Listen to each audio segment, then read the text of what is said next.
Hello বন্ধুরা, কবিতার journey থেকে আপনাদের স্বাগত। আশা করি আপনারা সবাই ভালো আছেন। আচ্ছা, আমি একটুখানি ওই ছাদে এসেছি। যথারীতি প্রতিদিন ওদের সাথে দেখতে আসি, আমার বাচ্চা কাচ্চাগুলো ছাদে থাকে।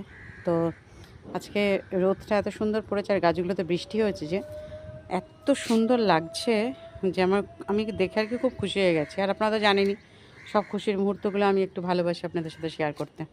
তো দেখুন কত সুন্দর লাগছে দেখতে।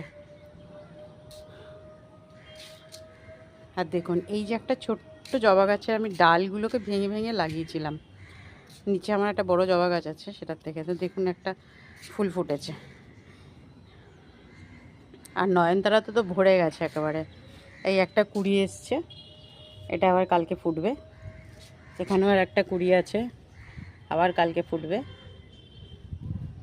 এখানে নোংরাগুলো ফেলেছিলাম জমা করে, তার মধ্যে গিয়েও ফুলটা উঠেছে, বৃষ্টির জল পেয়েছে যে। এখানে নীলকণ্ঠ ফুল গাছ আছে, ফুটেছে নীলকণ্ঠ ফুল। দেখুন কত সুন্দর লাগছে। এটা এত সুন্দর লাগছে দেখে আমার এত মনটা ভরে গেল, খুশি হচ্ছিল। তাই জন্য আমি খুশিতে আর পারলাম না নিজেকে কন্ট্রোল করতে। তো মনে হলো না, একটু আপনাদের সাথে এটা শেয়ার করি, ভালো লাগবে। এই যে আমার আর একজন বাচ্চা। আশা করি আপনাদের ভিডিওটা ভালো লেগেছে। যদি ভালো লাগে তাহলে একটা লাইক দেবেন, সাবস্ক্রাইব করবেন, পাশে থাকবেন। আর অবশ্যই খুব ভালো থাকবেন, সুস্থ থাকবেন।